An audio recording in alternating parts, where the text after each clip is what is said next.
This historical account examines one of the rare military defeats that Sultan Murad I's seemingly unstoppable Ottoman forces experienced during their systematic conquest of the Balkans, when Serbian troops under Prince Lazar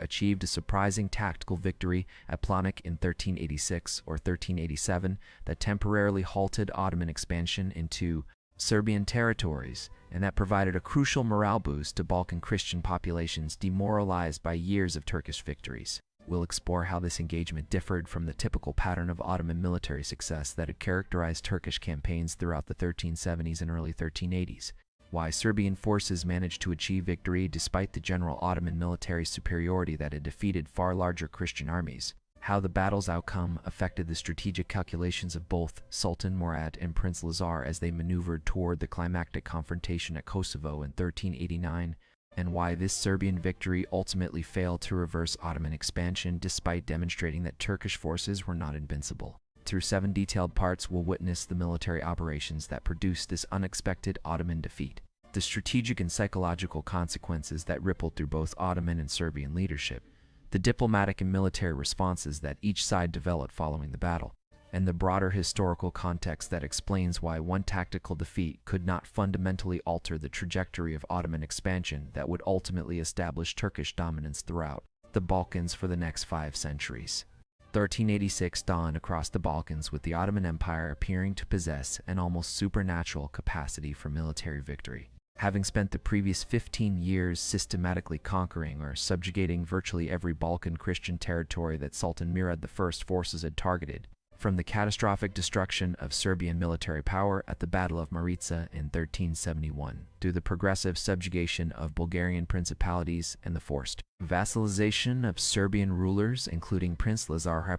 himself, creating a situation where Ottoman military supremacy appeared so overwhelming that meaningful Christian resistance seemed futile regardless of how bravely individual warriors fought or how skillfully particular commanders led their forces. The psychological impact of continuous Ottoman victories had created an atmosphere of inevitability throughout the Balkans, where Christian populations increasingly viewed Turkish expansion as unstoppable, force that divine will apparently supported despite the religious implications of Muslim conquest over Christian territories, where Balkan rulers calculated their survival strategies based on accommodation with Ottoman power rather than on unrealistic hopes of military victory, and where the very concept of successfully resisting Ottoman military pressure appeared delusional to all except the most optimistic or most desperate Christian leaders who refused to accept the apparent verdict that history had rendered regarding Ottoman supremacy. Yet beneath the surface of Ottoman invincibility lay realities that more careful strategic analysis might have revealed, including the fact that Turkish military resources were not unlimited, and that continuous campaigning on multiple frontiers stretched Ottoman capabilities, that Serbian forces under capable leadership, fighting on familiar terrain for their homeland's defense, possessed advantages that might compensate for Ottoman superiority in numbers and organization, and that Sultan Murad's strategic priorities were dividing his attention between European campaigns and Anatolian concerns, where rival Turkish beyliks and other threats required Ottoman military responses that reduced forces available for Balkan operations. The strategic situation in Serbian territories during 1386 reflected the complex and unstable vassal relationship that Prince Lazar had accepted several years earlier under Ottoman pressure, a relationship that nominally preserved Serbian autonomy while actually imposing tribute obligations, military service requirements, and foreign policy coordination demands that fundamentally compromised Serbian independence, and that created conditions where the distinction between vassal status and outright conquest appeared increasingly meaningless in practical terms. Prince Lazar's position had become progressively more untenable as Ottoman demands for increased tribute, larger military contingents, and greater Ottoman interference in Serbian internal affairs escalated beyond the originally negotiated terms, creating burdens that strained Serbian economic and military resources while also generating popular resentment among Serbian subjects who viewed their prince's accommodation with Ottoman power as shameful submission, regardless of the pragmatic arguments supporting this strategy. The Serbian military forces that remained under Lazar's direct control, after accounting for contingents serving with Ottoman armies and after fulfilling other vassal obligations, still represented substantial combat capability, numbering perhaps 5,000 to 8,000 experienced warriors familiar with defensive warfare in Serbian terrain and motivated by determination to preserve whatever remained of Serbian independence, despite the overwhelming Ottoman pressure that had already subjugated so much of the Balkans. The immediate circumstances that led to military confrontation at Plocnik remain somewhat unclear in the fragmentary historical sources that survive from this period, but the encounter apparently resulted from Ottoman military operations penetrating into Serbian territories either as punitive expedition responding to some perceived Serbian violation of vassal obligations, as reconnaissance and force testing Serbian defensive capabilities and resolve, or as preliminary operation preparing for larger campaign that Sultan Murad was planning to bring Serbian lands under more complete Ottoman control. The Ottoman forces involved in the operation, though substantial, apparently did not represent the full military might that Sultan Murad could have concentrated if the engagement had been planned as major campaign, instead consisting of perhaps 5,000 to 10,000 warriors including cavalry and infantry, but probably not including the elite Janissary units or the Sultan's personal forces that would have been deployed for more significant operations. The Ottoman commanders leading these forces, whose identities remain uncertain in historical sources, though they likely included experienced officers who had participated in previous successful campaigns, apparently approached the operation with confidence bred from years of continuous victories and with expectations that Serbian forces would either avoid battle or would be defeated with relative ease if they chose to resist, underestimating both Serbian defensive capabilities and the psychological determination that defending one's homeland against foreign invaders could generate even among forces that had previously accepted vassal status. Prince Lazar's decision to engage Ottoman forces at Plocnik, rather than avoiding battle or withdrawing before superior Turkish numbers, reflected complex calculations about military opportunities, political necessities, and psychological imperatives that made accepting battle appear preferable despite the enormous risks that confronting Ottoman forces inevitably entailed. The military assessment that Serbian commanders made, evaluating terrain features around Plocnik that might provide defensive advantages, analyzing Ottoman force composition and approach routes that might create tactical vulnerabilities, and gauging Serbian troop morale and combat readiness, apparently suggested that circumstances offered reasonable prospects for achieving tactical success if Serbian forces were positioned and employed effectively. The political pressures that Lazar faced from Serbian nobles and populations who were increasingly dissatisfied with vassal status and who demanded more assertive resistance to Ottoman pressure created incentives for demonstrating Serbian military capability through engagement that might achieve victory and that would validate continued resistance even if the broader strategic situation remained unfavorable. The psychological need to prove that Ottoman forces were not invincible, that Serbian warriors could defeat Turkish troops in battle despite the pattern of Ottoman victories that had characterized the previous 15 years, and that accommodation with Ottoman power had not destroyed Serbian martial capabilities or national spirit, made accepting battle at Plocnik appear necessary regardless of purely military calculations about victory probabilities or casualty risks. The terrain around Plocnik in southern Serbia provided defensive advantages that Serbian forces could exploit if positioned properly, with hills and valleys creating restricted approach routes that would limit Ottoman cavalry's mobility advantages, with areas of woodland and broken ground that would disrupt the kind of open field maneuver warfare where Ottoman combined arms tactics typically proved devastatingly effective, and with defensive positions where Serbian infantry could establish strong formations that would be difficult for attackers to dislodge without accepting substantial casualties. The Serbian commanders' familiarity with this terrain,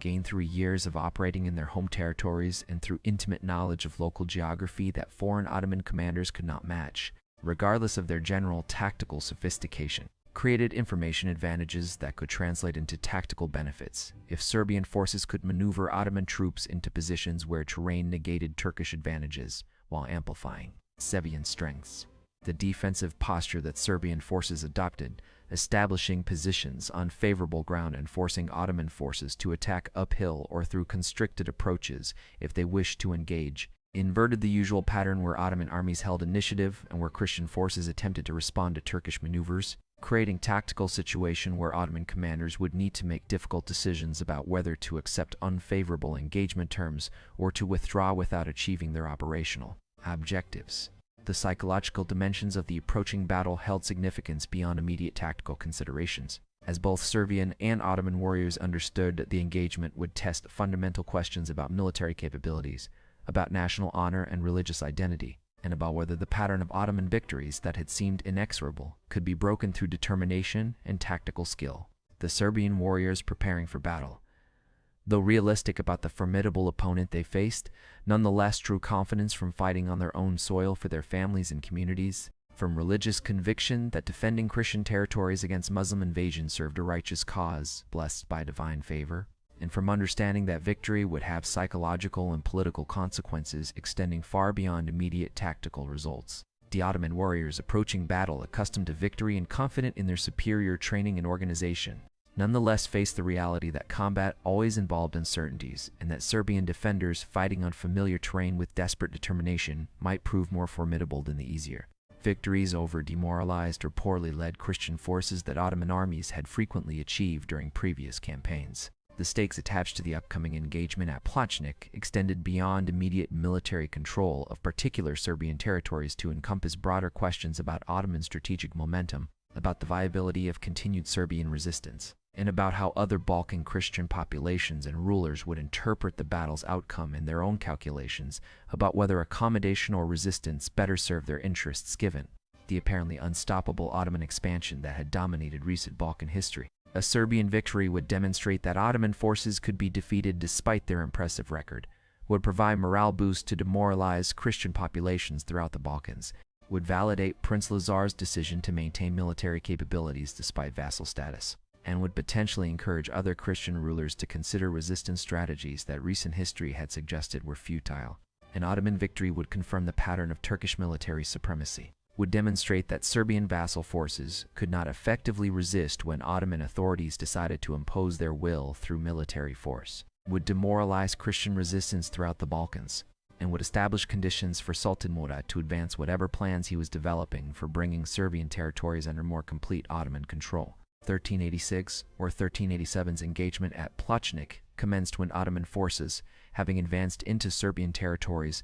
and having located Prince Lazar's defensive positions, made the fateful decision to attack despite the unfavorable terrain and despite the strong defensive posture that Serbian forces had established, apparently calculating that Ottoman military superiority would prove decisive regardless of tactical disadvantages, and that withdrawing without engaging would represent unacceptable loss of prestige. For Turkish forces whose reputation depended partly on their willingness to accept battle and their consistent ability to achieve victory through aggressive action, the Ottoman approach to Serbian positions demonstrated both the confidence that years of victories had instilled in Turkish commanders and the tactical inflexibility that such confidence sometimes produced. As Ottoman forces advanced towards Serbian defensive lines and formations that were appropriate for open field warfare, but that proved less effective in the restricted terrain around Plocnik, where Serbian defenders could concentrate their forces at critical points, while Ottoman numbers could not be fully deployed to create the overwhelming local superiority that Turkish tactical doctrine typically emphasized. The Serbian defenders, watching Ottoman forces advance into positions that Serbian commanders had selected precisely because they would constrain Turkish tactical options, prepared to receive the attack with a combination of grim determination born from years of humiliation under Ottoman pressure and realistic understanding that they faced formidable opponents whose defeat would require everything Serbian warriors could give in terms of courage, discipline, and tactical execution. The initial contact between Ottoman and Serbian forces occurred as Turkish cavalry attempted to probe Serbian defensive positions, seeking vulnerabilities that might be exploited through a maneuver, or that might enable cavalry charges to break Serbian formations and create the kind of tactical success that cavalry shock action could sometimes achieve against infantry when attacking forces achieved surprise, or when defensive formations lost cohesion. The Serbian infantry, positioned on favorable ground and organized in dense formations that presented minimal vulnerabilities to cavalry attack, maintained their discipline despite Ottoman harassment and despite the psychological pressure that facing renowned Turkish cavalry inevitably created, demonstrating the training and leadership quality that Prince Lazar's forces had maintained despite the demoralization that years of Ottoman pressure might have produced. The Ottoman cavalry's inability to break Serbian defensive formations through initial probing attacks forced Turkish commanders to contemplate more costly direct assault operations that would expose Ottoman forces to greater casualties while offering uncertain prospects for achieving the kind of decisive breakthrough that would enable exploitation, and that would transform tactical engagement into strategic victory. The main Ottoman assault, launched after initial cavalry probes had failed to reveal exploitable weaknesses in Serbian defensive positions, involved Turkish infantry advancing against Serbian lines in coordinated attacks designed to create pressure at multiple points and to identify sections where Serbian resistance might be overcome, through sustained combat and due concentration of Ottoman forces at vulnerable locations. The fighting that erupted as Ottoman forces engaged Serbian defenders proved extraordinarily intense, as both sides recognized that the engagement's outcome would have consequences extending far beyond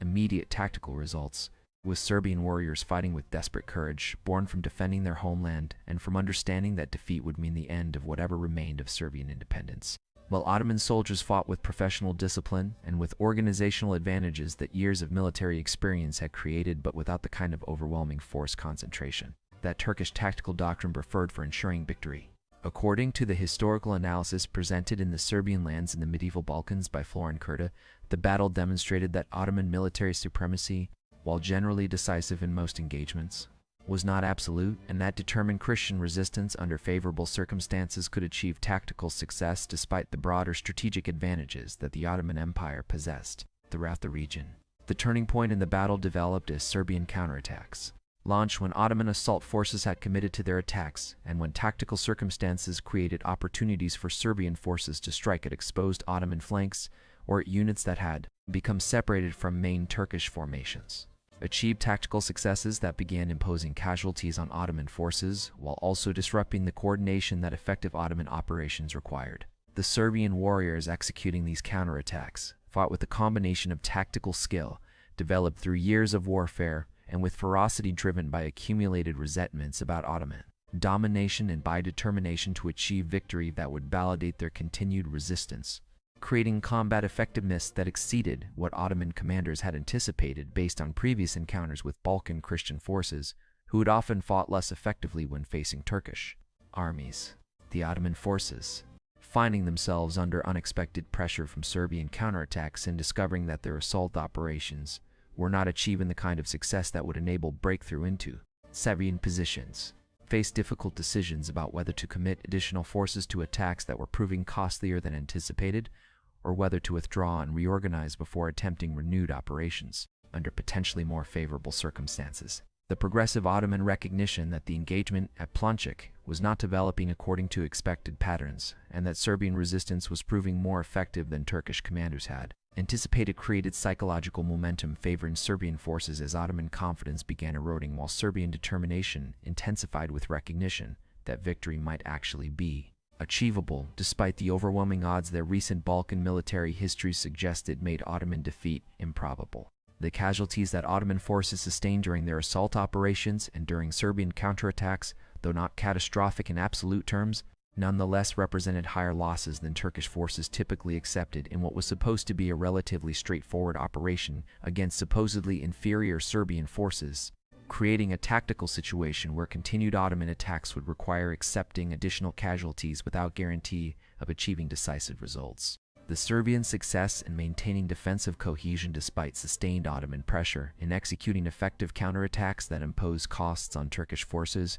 and in generally demonstrating combat capabilities that exceeded Ottoman expectations created tactical conditions where the path to Ottoman victory appeared unclear, while the costs of achieving such victory were escalating beyond what the operation's strategic objectives justified. The Ottoman decision to withdraw from the engagement rather than committing additional forces to attacks that were proving unexpectedly costly reflected both tactical pragmatism about avoiding unnecessary casualties and strategic assessment that the operation's objectives did not justify the costs that achieving victory at Plocnik would apparently require. The withdrawal occurred in an organized fashion that demonstrated continuing Ottoman military discipline despite the setback, with Turkish forces disengaging from combat and retreating in formations that prevented Serbian pursuit from transforming tactical withdrawal into catastrophic rout, maintaining order despite the psychological blow that accepting battlefield defeat inevitably inflicted on warriors and commanders accustomed to victory. The Serbian forces,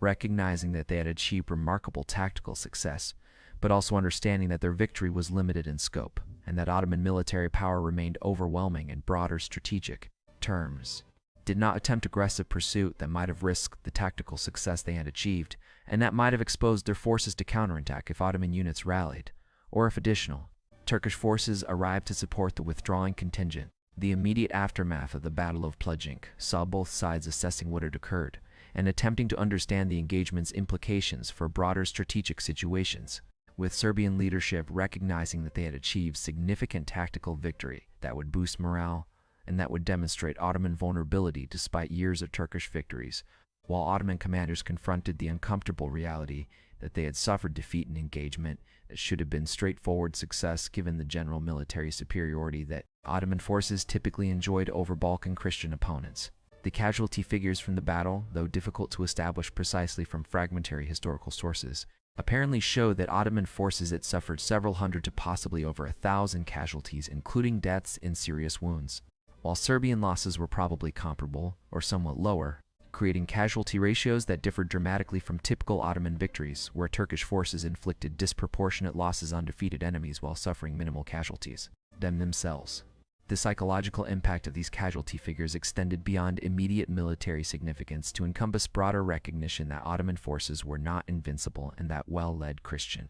forces fighting under favorable circumstances could achieve tactical victories despite the general pattern of Ottoman supremacy that had characterized recent Balkan military history. 1387 witnessed the complex ripple effects of the Battle of Pločnik, as news of Serbian victory spread throughout the Balkans and beyond, creating a psychological impact that far exceeded the engagement's relatively modest tactical scale, and that influenced strategic calculations among both Christian rulers seeking to resist Ottoman expansion and Ottoman authorities planning their next moves in response to this unexpected setback. The Serbian celebrations of victory reflected both genuine military achievement and profound psychological relief that years of Ottoman pressure and forced vassalage had not destroyed Serbian martial capabilities. With Prince Lazar's court receiving congratulations from various Christian sources, and with Serbian populations experiencing morale boosts that transformed despair about inevitable Ottoman domination into renewed hope that determined resistance might preserve some measure of Serbian independence despite the overwhelming Turkish power that surrounded them.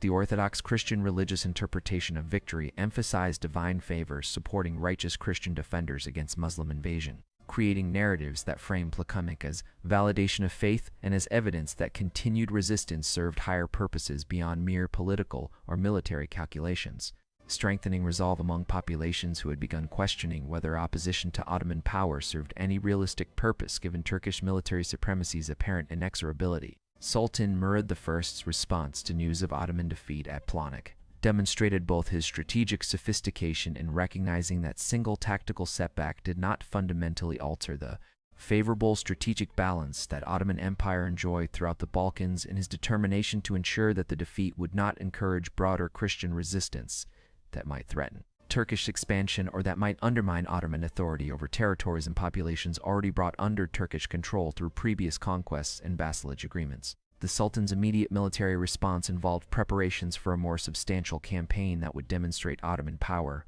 and that would punish Serbian defiance. Yet these preparations were measured rather than panicked, reflecting understanding that hasty overreaction might create unnecessary costs, while systematic preparation would enable Ottoman forces to operate from a position of overwhelming strength that would prevent repetition of Plocnik's outcome. The diplomatic initiatives that Ottoman authorities conducted following the battle, reaching out to Serbian vassals and to other Balkan Christian rulers to emphasize that a single Ottoman defeat represented a temporary anomaly rather than fundamental shift in power balance, attempted to prevent Plocnik from inspiring broader Christian resistance movement that might transform isolated Serbian tactical success into strategic challenge requiring extensive Ottoman military operations to suppress. The strategic calculations that Prince Lazar conducted following his victory at Plocnik reflected complex mixture of satisfaction about achieving rare Serbian military success against Ottoman forces, realistic assessment that one tactical victory had not fundamentally altered the unfavorable strategic balance that left Serbian territories surrounded by Ottoman power,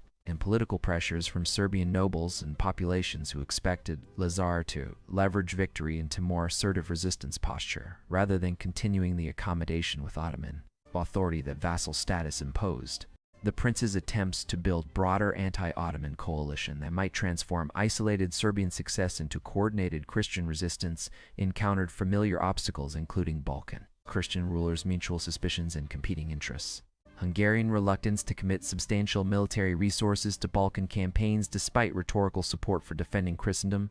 and Byzantine Empire's terminal weakness that left Constantinople unable to provide meaningful assistance despite theoretical shared interests in resisting Ottoman expansion. The diplomatic approaches that Lazar made to various potential allies, including Bosnian rulers, remaining independent Bulgarian nobles, and even distant Western European powers who periodically expressed concern about Ottoman expansion threatening Christian Europe, consistently generated sympathetic responses but minimal concrete commitments of military support that might enable coordinated operations capable of reversing Ottoman conquests or of defending Serbian territories against inevitable Ottoman response to Plocnik. The military preparations that both Ottoman and Serbian forces undertook during the months following Pločnik demonstrated that both sides understood the battle as a preliminary engagement in larger conflict rather than as decisive encounter that had resolved fundamental strategic questions about Ottoman expansion and Serbian resistance. Sultan Murad's mobilization of substantially larger forces than had been involved at Pločnik,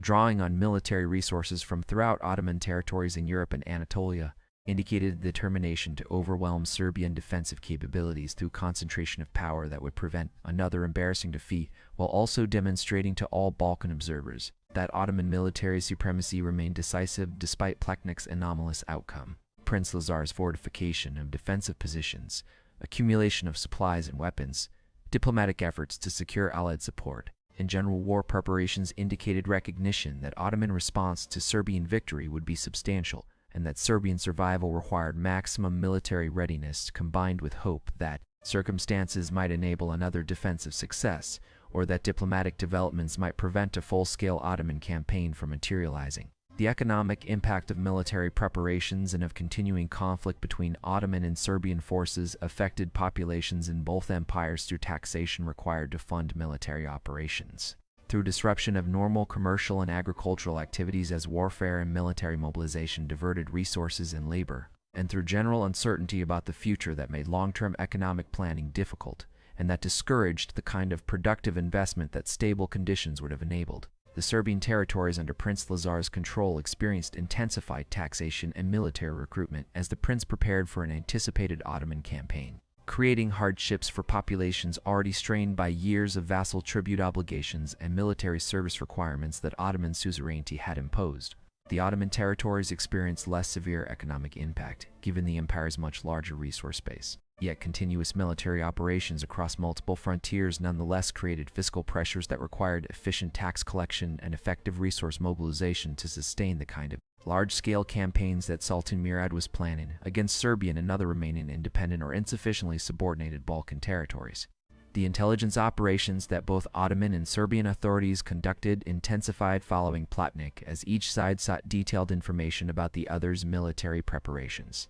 strategic intentions, and diplomatic initiatives that might affect the approaching confrontation's outcome. The Ottoman intelligence networks operating in Serbian territories attempted to assess Serbian military capabilities, to identify defensive preparations and potential Allied support, to detect any internal Serbian divisions that might be exploited through diplomatic pressure or through support for rival factions, and to gather any information that might provide tactical or strategic advantages when Ottoman forces resumed operations against Lazar's principality. The Serbian intelligence efforts focused on monitoring Ottoman military movements and concentrations, attempting to determine when and where Sultan Murad might launch his anticipated campaign, seeking information about Ottoman strategic objectives, and about whether Turkish operations would target Serbian territories exclusively or would involve broader campaigns affecting multiple Balkan regions, and attempting to identify potential Ottoman weaknesses or constraints that Serbian defensive planning might exploit. The psychological preparation that Serbian forces undertook in anticipation of renewed Ottoman military pressure emphasized the Plocnik victory as evidence that Turkish forces could be defeated and that Serbian resistance served achievable military objectives rather than merely symbolic defense of hopeless cause. Yet this psychological preparation also required realistic assessment of the overwhelming Ottoman power that would be deployed against Serbian territories and honest recognition that further Serbian victories would require extraordinary courage, tactical skill, and probably considerable good fortune. The Orthodox Christian religious framing of approaching conflict, emphasizing themes of martyrdom for faith and of spiritual rewards transcending earthly outcomes, provided psychological resources that enabled Serbian warriors and populations to face overwhelming military odds without complete demoralization, creating a mindset where continued resistance served higher purposes regardless of probable military outcomes. The military training and tactical preparation that Serbian commanders conducted, drawing lessons from Plocnik, about what tactical approaches had proven effective against Ottoman forces, and attempting to refine defensive tactics that might enable repetition of that success under different circumstances, demonstrated professional military thinking as sought to maximize Serbian capabilities within the severe constraints that the strategic situation imposed. 1387 through 1388 witnessed intense diplomatic activity as both Ottoman and Serbian authorities attempted to shape the international environment in ways that might provide advantages in the anticipated military confrontation. Was Sultan Murad seeking to isolate Prince Lazar diplomatically while maintaining or strengthening Ottoman relationships with other Balkan rulers, and with Prince Lazar attempting to build anti-Ottoman coalition, or at minimum to secure promises of support that might deter complete Ottoman commitment to crushing Serbian resistance? The Hungarian kingdom's diplomatic position proved particularly crucial given its status as the most powerful Christian state in the region, and its geographic position bordering Serbian territories, making Hungarian military support potentially decisive for Serbian defensive prospects. While Hungarian neutrality or even Hungarian pressure on Serbia to accommodate Ottoman demands would fundamentally undermine Lazar's strategic position,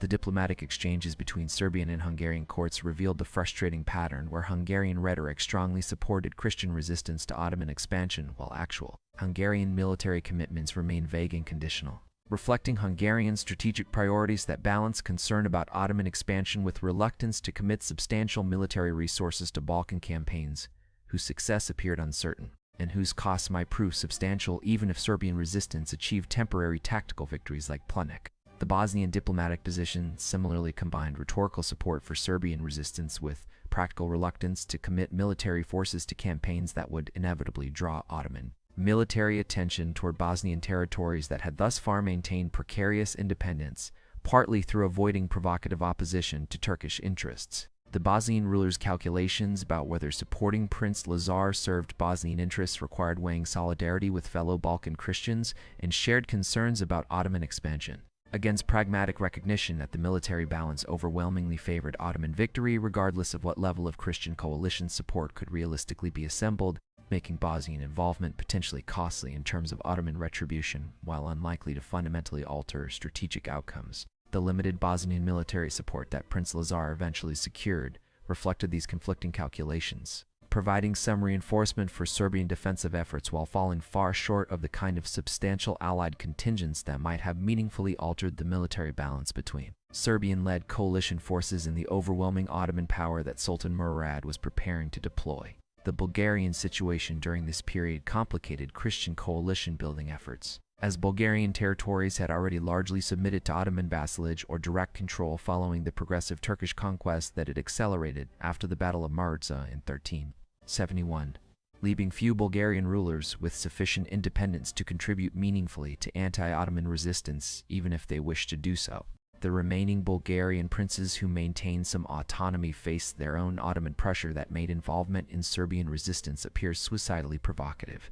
as Ottoman authorities clearly communicated that any Bulgarian support for Prince Lazar would be viewed as a violation of vassalage obligations requiring immediate military response. The absence of significant Bulgarian participation in Christian coalition efforts against Ottoman forces represented both a consequence of previous Turkish conquests that had eliminated or subordinated most Bulgarian political authorities and a contributing factor to the ultimate failure of coalition building that might have presented more formidable resistance to Ottoman expansion than isolated Serbian forces could offer. The Byzantine Empire's irrelevance to the diplomatic and military maneuvering surrounding Serbian-Ottoman confrontation demonstrated how completely Byzantine power had collapsed by the late 1380s. With Constantinople unable to provide any meaningful assistance to Balkan Christian resistance, despite the obvious implications that Ottoman domination of the Balkans held for Byzantine survival. Emperor John V Palaeologos governed an empire reduced to controlling little beyond Constantinople itself and scattered fragments elsewhere, surviving primarily because Sultan Murad calculated that maintaining the weakened Byzantine Empire as a client state served Ottoman interests better than immediate conquest of Constantinople that might provoke Western European intervention. The Byzantine diplomatic communications regarding the Serbian-Ottoman conflict consisted primarily of expressions of sympathy and religious solidarity combined with realistic acknowledgement that Byzantine military and financial resources were utterly inadequate for providing substantive support, making Byzantine involvement essentially irrelevant to strategic calculations of all parties actually involved in the conflict. The Italian Maritime Republic's diplomatic positions toward the Serbian-Ottoman conflict reflected their commercial priorities that required maintaining functional relationships with Ottoman authorities who controlled increasingly extensive territories and markets while also preserving traditional commercial and political relationships with Balkan Christian populations and rulers. The Venetian and Genoese responses to Serbian appeals for support provided diplomatic encouragement and occasionally limited financial assistance while carefully avoiding military commitments that might jeopardize the profitable commercial relationships that Italian merchants maintained with the Ottoman Empire. The pragmatic commercial calculations driving Italian policies demonstrated once again how political and economic interests consistently trumped religious solidarity in determining international relations, as Italian republics prioritized trade revenues over crusading ideology despite the religious rhetoric that periodically accompanied their diplomatic communications regarding Ottoman expansion, threatening Christian territories. The papal diplomatic initiatives attempting to organize crusading expeditions, or at minimum to broker Christian unity against the Ottoman threat, generated a familiar pattern of rhetorical commitment unmatched by practical military support. As Pope Urban VI issued calls for Christian resistance to Turkish expansion while lacking the practical means to organize the kind of substantial military intervention that might meaningfully affect strategic balance in the Balkans. The papal diplomatic correspondence with various Christian rulers emphasized moral and religious obligations to defend Christendom against Muslim expansion. Yet these appeals consistently failed to overcome the practical obstacles, including geographic distances, logistical challenges, competing national interests, and simple reluctance to commit substantial resources to military operations whose success appeared uncertain and whose costs would be borne by participating states, while any benefits would be distributed broadly among Christian Europe. The failure of papal diplomacy to produce an effective Christian coalition against Ottoman expansion following Plocnik foreshadowed the broader pattern, where crusading ideology proved insufficient to generate coordinated European military action capable of reversing or even substantially constraining Turkish expansion despite recurring crises that demonstrated the urgency of the Ottoman challenge. The Ottoman diplomatic initiatives during this period focused primarily on maintaining and strengthening relationships with Balkan Christian vassals, whose loyalty and military support would be crucial for campaigns the Sultan Murad was planning, ensuring that these vassals understood that continued cooperation with Ottoman authority would be rewarded, while any suggestion of sympathy for Serbian resistance would be severely punished. The diplomatic messages that Ottoman authorities sent to various Christian vassals combined reassurances about Turkish respect for vassalage agreements with implicit threats about the consequences of disloyalty, creating psychological pressure that discouraged vassals from providing support to Prince Lazar even when personal sympathies might have inclined them toward Christian solidarity against Muslim domination. The effectiveness of Ottoman diplomacy in maintaining vassal loyalty despite the Plocnik victory that might theoretically have encouraged broader Christian resistance demonstrated the sophisticated statecraft that complemented Ottoman military power and that enabled Turkish authorities to manage a complex multi-ethnic empire through combination of force and skilled diplomatic pressure that exploited divisions among potential opponents while maintaining cooperative relationships with subordinate populations and rulers. 1388 to early 1389 witnessed the final preparations for what both Ottoman and Serbian leadership recognized would be a decisive confrontation that would determine whether Serbian territories would maintain even nominal independence under continued vassal status or would be completely absorbed into direct Ottoman administration, following the kind of comprehensive military defeat that would eliminate Serbian capacity for continued resistance. Prince Lazar's strategic decision to reject continued vassalage and to prepare for military confrontation with Ottoman forces, though appearing almost suicidally reckless given the overwhelming Ottoman military superiority that years of Turkish victories had demonstrated, reflected combination of factors including the Plotnik victory's psychological impact that suggested Ottoman forces might be defeated under favorable circumstances. The escalating Ottoman demands that made continued vassalage progressively less tolerable, the political pressures from Serbian nobles and populations who insisted on more assertive resistance, and perhaps Lazar's own psychological need to assert Serbian independence regardless of material costs that such assertion would likely entail. The military preparations that Serbian forces conducted during these months, mobilizing all available military resources from territories under Lazar's control and from allied contingents that other Christian rulers agreed to provide, created the largest Serbian army that could be assembled under prevailing circumstances, though this force remained substantially outnumbered by Ottoman forces that Sultan Murad was concentrating for the campaign. Sultan Murad's personal decision to lead the campaign against Serbian forces demonstrated the importance he attached to conclusively resolving the Serbian situation and to ensuring that Plocnik's embarrassing outcome would not be repeated through commitment of overwhelming Ottoman military power under the Sultan's direct command. The Ottoman army that assembled for the Serbian campaign represented one of the most substantial forces that Sultan Murad had concentrated during his reign, numbering perhaps 25,000 to 40,000 warriors, including elite Janissary infantry,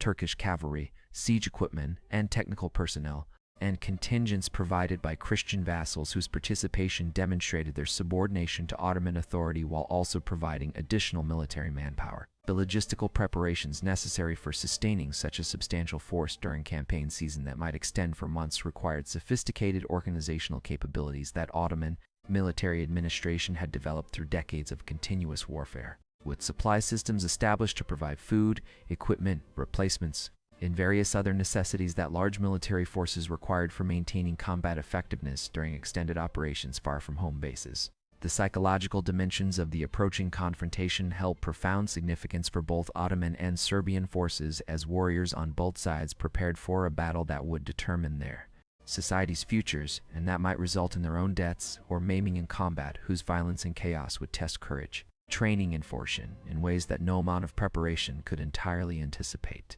The Serbian warriors who assembled under Prince Lazar's banners understood that they faced overwhelming military odds, and that Ottoman victory appeared far more probable than Serbian success. Yet they also drew upon powerful psychological resources, including defending their homeland against foreign invasion, fighting for families and communities whose survival depended on their courage and sacrifice, religious conviction that defending Christian territories against Muslim expansion served righteous cause blessed by divine favor, and perhaps most importantly, the knowledge that continued accommodation with Ottoman power had proven inadequate for preserving Serbian autonomy, and that military resistance offered the only remaining option for maintaining Serbian identity and independence regardless of probable outcomes. The Ottoman warriors marching toward confrontation with Serbian forces possessed different but equally powerful psychological motivations, including confidence bred from years of victories, religious conviction that Ottoman expansion represented divinely favored spread of Islam, loyalty to Sultan Murad, whose leadership had brought them consistent success, and anticipation of rewards including plunder, advancement, and glory that successful campaigns traditionally provided. The strategic calculations that Prince Lazar made regarding where and when to engage Ottoman forces reflected an understanding that Serbian defensive prospects depended on tactical circumstances that might enable outnumbered Serbian forces to negate Ottoman numerical superiority through defensive positioning, terrain advantages, and coordination with allied contingents that would augment Serbian military strength. The selection of Kosovo Polje as the battlefield where Serbian forces would make their stand reflected both geographic factors, as Ottoman forces advanced through this region towards Serbian heartland, and tactical assessment that the plains terrain, though not providing the kind of highly restrictive ground that had enabled Serbian success at Plocnik, nonetheless offered adequate space for deploying Serbian forces, while features including nearby hills and watercourses provided some tactical opportunities for positioning forces advantageously. The strategic significance of Kosovo extended beyond immediate tactical considerations to encompass symbolic and political dimensions, as the region held emotional and cultural importance for Serbian identity, making it an appropriate location for decisive battle that would determine Serbian national survival, while the geographic position meant that Ottoman victory at Kosovo would open Serbian heartland to Turkish conquest, while Serbian victory might create defensive depth, enabling continued resistance. The diplomatic communications between Ottoman and Serbian leadership continued even as military forces maneuvered toward confrontation, with both sides exploring whether a negotiated settlement might be achieved that would avoid a costly battle whose outcome remained uncertain despite the general Ottoman military superiority. The Ottoman terms offered to Prince Lazar during these final negotiations, though more generous than what would be available after Serbian military defeat, nonetheless required acceptance of Ottoman authority that would effectively end meaningful Serbian independence, demanding tribute payments, military service obligations, and Ottoman oversight of Serbian affairs that would transform the Serbian Principality into a thoroughly subordinated Ottoman client state with minimal real autonomy. Prince Lazar's rejection of these terms, though appearing irrational from a purely pragmatic perspective given his limited prospects for military victory, reflected an understanding that accepting such comprehensive subordination differed only marginally from outright conquest, and that military resistance offered the only path toward preserving authentic Serbian independence, even if that path appeared almost certain to end in catastrophic defeat. The religious dimensions of the approaching Kosovo confrontation acquired extraordinary significance as Serbian Orthodox Church leaders provided spiritual and ideological frameworks that enabled Serbian warriors and populations to accept probable military defeat and horrific casualties as sacrifices serving higher purposes than mere political or territorial objectives. The Serbian Patriarch's addresses to assembled forces, preserved in subsequent chronicles though exact words remain uncertain, reportedly emphasized that warriors fought for Christian faith against Muslim expansion, that death in righteous cause defending Christianity held spiritual value transcending earthly life, and that Serbian soul's salvation mattered more than physical survival or political outcomes, creating religious framing that transformed military confrontation into sacred struggle, where courage and sacrifice served eternal purposes regardless of immediate tactical results. This spiritual framework proved psychologically crucial for enabling Serbian forces to accept battle against overwhelming odds without complete demoralization, providing meaning and purpose that purely military or political analysis could not offer when facing probable catastrophic defeat. The final days before Kosovo brought intense psychological preparation as warriors on both sides contemplated approaching battle, whose scale and significance exceeded normal military operations. With soldiers performing religious rituals, checking weapons and equipment, writing final messages to families, and engaging in the various practices through which humans throughout history have attempted to prepare themselves mentally and spiritually for combat where death remains constant possibility. The speeches that commanders delivered to assembled forces, though their exact content remains largely unknown except through later reconstructions that may or may not accurately reflect what was actually said, attempted to inspire courage and determination while providing final instructions about tactical assignments and about the larger purposes that the battle would serve, regardless of its immediate military outcome. The atmosphere in both camps combined grim determination with anxiety about what dawn would bring, creating psychological intensity characteristic of the hours preceding major battles, where participants understand that the next day's events will fundamentally alter their lives and their society's futures in ways that cannot be entirely predicted or controlled. June 15, 1389, brought the climactic Battle of Kosovo that would resolve the confrontation between Ottoman expansion and Serbian resistance in catastrophic defeat for Prince Lazar's forces despite their courageous resistance, demonstrating that Plocnik's Serbian victory had represented tactical anomaly rather than fundamental shift in military balance, and that Ottoman military superiority would ultimately prevail when Turkish forces were properly led and adequately concentrated. The battle unfolded throughout the day with desperate Serbian resistance achieving temporary tactical successes in various sectors, while Ottoman numerical superiority and organizational advantages progressively gained the upper hand that would ultimately produce a decisive Turkish victory. Despite the dramatic circumstances surrounding Sultan Murad's assassination by Serbian knight Miloš Obilić, during or immediately after the engagement, the death of Sultan Murad himself, stabbed by Obilić in circumstances that remain historically debated, created a dramatic element that elevated Kosovo to legendary status in both Serbian and Ottoman historical traditions, while not preventing Ottoman military victory that Murad's death could not reverse, given that Turkish forces had already defeated Serbian army, and that Murad's son Bayezid immediately assumed command and secured Ottoman control of the battlefield. Prince Lazar's capture and execution following Serbian defeat transformed the prince from political leader into martyr whose sacrifice for Serbian independence would be commemorated in countless cultural narratives. Yet his death also marked the end of meaningful Serbian independence, as surviving Serbian territories were brought under direct Ottoman administration or under vassal arrangements so comprehensive that they differed only nominally from complete conquest. The Serbian casualties at Kosovo, including perhaps 8,000 to 12,000 warriors, killed along with thousands more wounded or captured, represented catastrophic losses that eliminated Serbian military capacity for continued organized resistance, and that opened Serbian territories to complete Ottoman domination. The Ottoman casualties, though substantial and including Sultan Murad himself, along with perhaps 2,000 to 4,000 other Turkish warriors killed or seriously wounded, nonetheless left Ottoman military capability essentially intact, given the empire's much larger resource base and its ability to replace losses that would have been irreplaceable for a smaller Serbian principality. The strategic consequences of Kosovo extended far beyond immediate military outcomes to establish definitive Ottoman dominance throughout the Balkans, and to demonstrate that Christian resistance to Turkish expansion, regardless of courage or tactical skill that individual Christian forces might display, could not prevent Ottoman conquest when the Sultan committed adequate resources to achieving strategic objectives. The progressive absorption of Serbian territories into direct Ottoman administration during the years following Kosovo eliminated the nominal independence that vassal status had preserved, creating conditions where Serbian populations would experience Ottoman governance directly, rather than through intermediary Serbian rulers whose presence had provided some buffer between Turkish authority and Serbian subjects. The pattern established at Kosovo, where determined Christian resistance achieved temporary tactical success but ultimately succumbed to overwhelming Ottoman military superiority,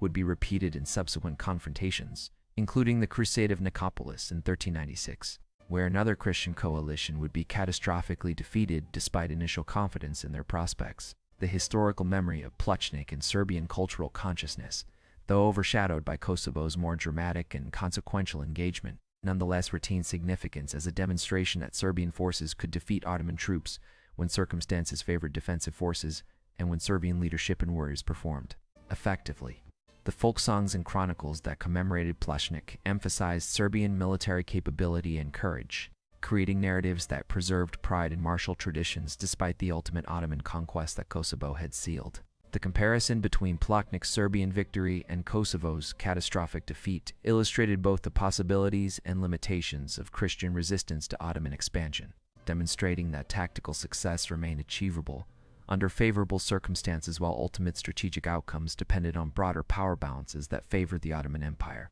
overwhelmingly regardless of individual engagement results. The lessons that the Ottoman military establishment derived from the Plocnik defeat influenced subsequent Turkish military operations through greater caution about underestimating Christian defensive capabilities, through more systematic reconnaissance and intelligence gathering before engaging in operations, and through greater emphasis on concentrating overwhelming force rather than relying on Ottoman tactical superiority to compensate for numerical parity or inferiority. The institutional learning that Ottoman military culture enabled, incorporating lessons from defeats as well as victories into tactical doctrines and operational procedures, contributed to the continuing improvement of Turkish military capabilities that would make Ottoman forces increasingly formidable during the 15th century as Ottoman expansion continued into Central Europe,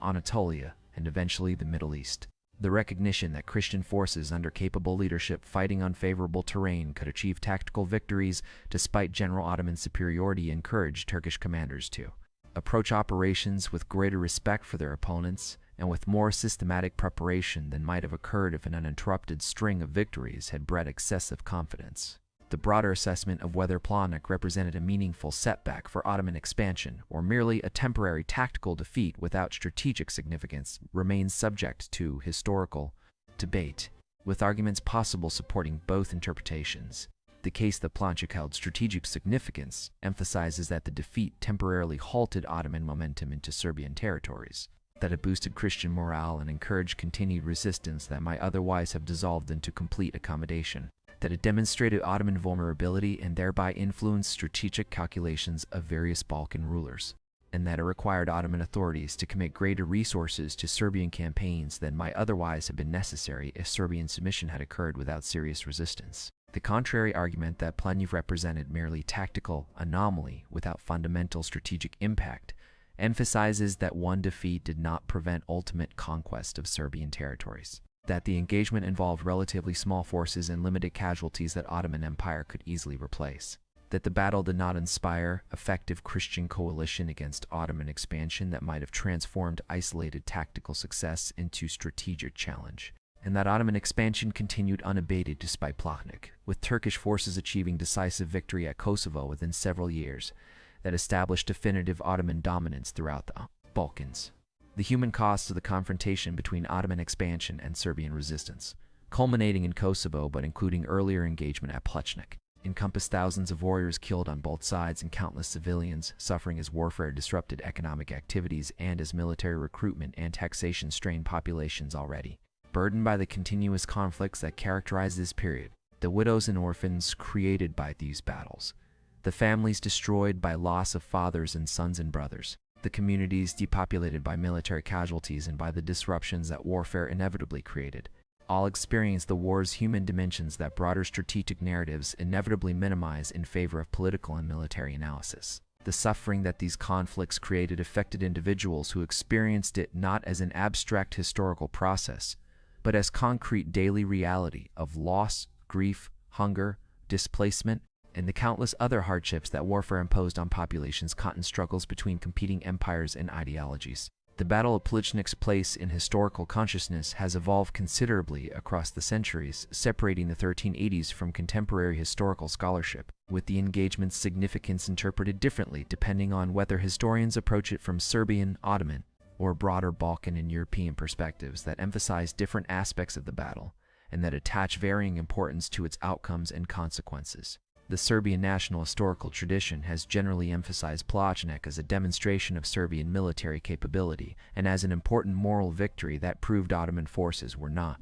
invincible despite the broader pattern of Turkish military success, incorporating the battle into narratives about Serbian resistance to foreign domination that sustained national consciousness through centuries of Ottoman rule. The Ottoman historical tradition has typically minimized Plocnik as a minor setback in broader context of continuous Ottoman expansion, sometimes barely mentioning the engagement in chronicles that emphasize more significant victories and that portray Ottoman expansion as inexorable triumph of Muslim power over Christian resistance. Modern academic historians working with fragmentary sources and attempting to understand the battle's actual military and strategic significance beyond nationalist narratives have developed more nuanced interpretations, acknowledging both that Plocnik represented a genuine tactical defeat for Ottoman forces and that the engagement did not fundamentally alter strategic trajectories that would lead to comprehensive Ottoman domination of the Balkans. The historiographical challenges in reconstructing Plocnik reflect the fragmentary nature of surviving sources from the 14th century Balkans,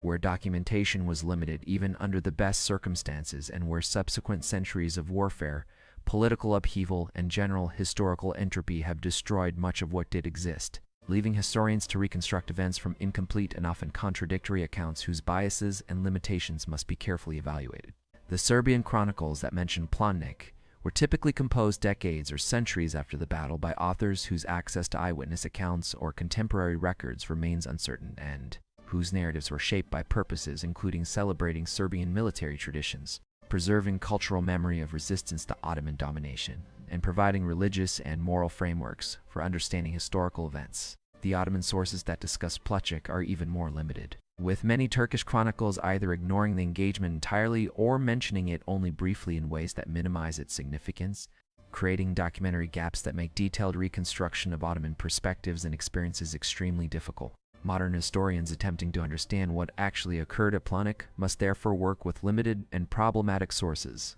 acknowledging the uncertainties that necessarily affect historical understanding of events from this period while attempting to construct the most plausible interpretations based on available evidence. The comparative analysis of Plocnik, alongside other rare Ottoman defeats during Sultan Murad's reign and the broader 14th century expansion, reveals patterns about the circumstances under which Ottoman military supremacy could be temporarily challenged despite the general Turkish advantages in numbers, organization, and tactical sophistication. The engagements where Ottoman forces suffered defeats or at minimum failed to achieve decisive victories typically involved Christian defenders fighting on favorable terrain that negated Ottoman mobility advantages, operating under capable leadership that could effectively employ whatever forces were available, and benefiting from circumstances including Ottoman overconfidence or inadequate force concentration that created tactical vulnerabilities which defenders could exploit. The pattern suggests that Ottoman military supremacy, while generally decisive throughout this period,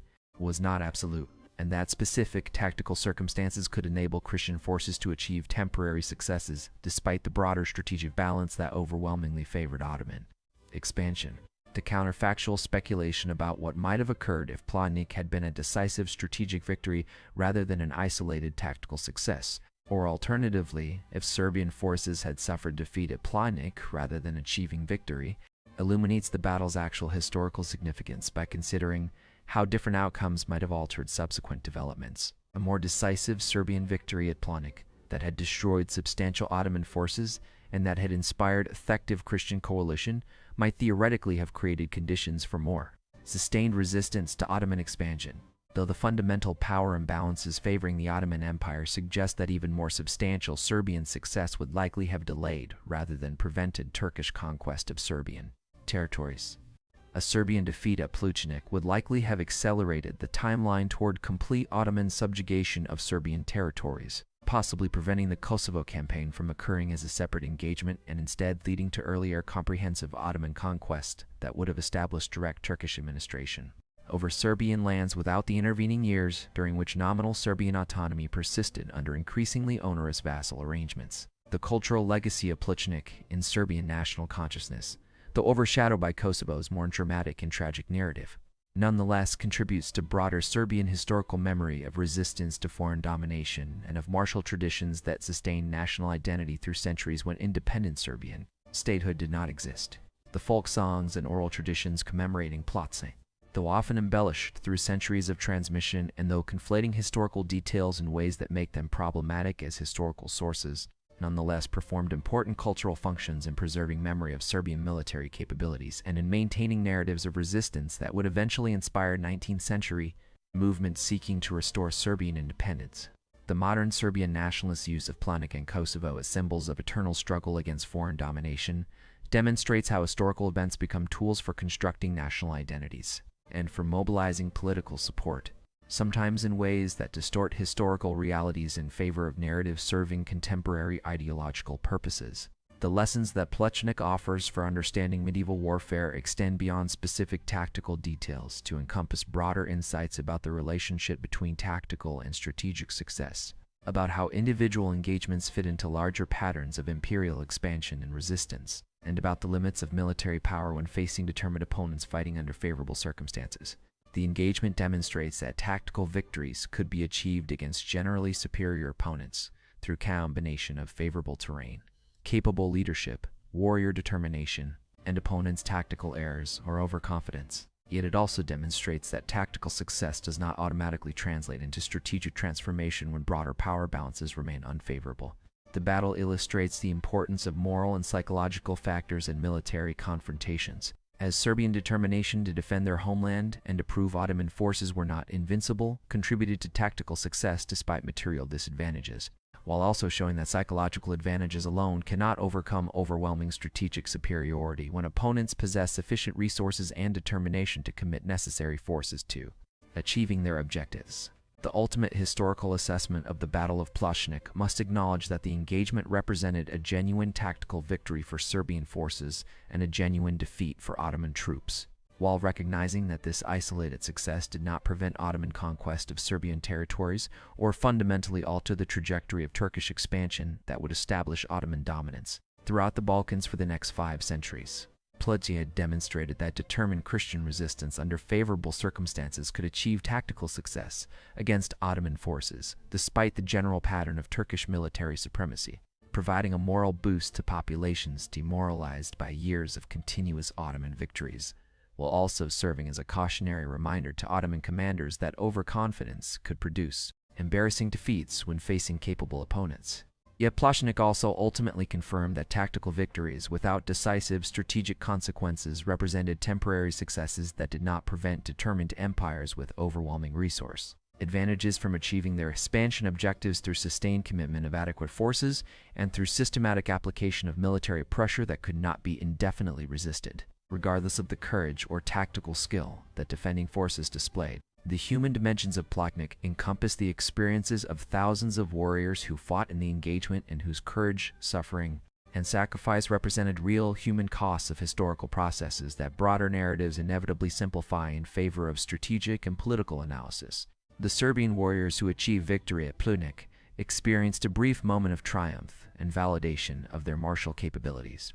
Yet many of these same warriors would die at Kosovo several years later fighting in a cause that would ultimately fail despite their extraordinary courage and determination. The Ottoman warriors who suffered defeat at Plocnik experienced humiliation and loss that challenged their confidence in Ottoman invincibility. Yet they would achieve overwhelming victory at Kosovo that would validate Ottoman military supremacy and that would establish Turkish dominance throughout the Balkans for centuries. These human experiences of victory and defeat, of pride and humiliation, of survival and death, represent dimensions of historical reality that deserve recognition alongside the military and political analysis that necessarily dominates historical narratives of warfare and imperial expansion. The Battle of Plocnik in 1386 or 1387 thus stands a significant episode in the larger story of Ottoman expansion and Balkan Christian resistance, representing both genuine Serbian military achievement that demonstrated Ottoman vulnerability and ultimately futile tactical success that could not prevent the strategic transformation that would establish comprehensive Ottoman dominance throughout southeastern Europe.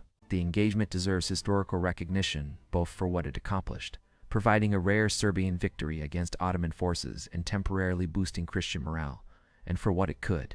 not accomplish, fundamentally altering the unfavorable strategic balance or preventing the Ottoman conquest that would subjugate Serbian territories for nearly 5 centuries. The battle's legacy encompasses both the pride that Serbian historical memory takes in this demonstration of military capability and the tragedy that even successful resistance could not prevent overwhelming Ottoman power from ultimately achieving its expansion objectives, creating complex historical narrative that resists simple interpretations while illuminating the difficult choices and harsh realities that characterize the late medieval Balkans as Christian populations and rulers confronted the seemingly inexorable expansion of Ottoman Turkish power throughout their territories.